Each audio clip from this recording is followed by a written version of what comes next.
Newton's universal law of gravitation काय सांगतो? युनिव्हर्समध्ये असणारा प्रत्येक ऑब्जेक्ट हा दुसऱ्या ऑब्जेक्टला अट्रॅक्ट करतो.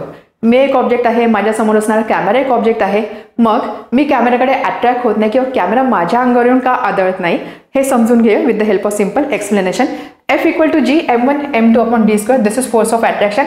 m1 m2 masses आहे ऑब्जेक्टचे. लेट्स से माझा मास m1 60 kg, कॅमेराचा मास m2 5 kg. दोघांमध्ये असणार d डिस्टन्स आहे 1 मीटर. जी स्टँडर्ड व्हॅल्यू असते, ही जो व्हॅल्यू तुम्ही बघितली 10⁻11 आहे किंवा नंबरच्या फॉर्ममध्ये बघा हा किती लहान नंबर आहे. त्यामुळे मी दोन ऑब्जेक्टमध्ये असणार ज्यावेळेस फोर्स कॅल्क्युलेट करेल या ठिकाणी न्यूमरेटरचा जरी मी विचार केला, न्यूमरेटर इज मल्टिप्लाइड बाय 10⁻11 किंवा एवढा लहान नंबर, त्यामुळे ओव्हरऑल एफची व्हॅल्यू ही 10च्या काहीतरी निगेटिव्ह पॉवरमध्ये असणार किंवा खूप स्मॉल व्हॅल्यू असणार आहे.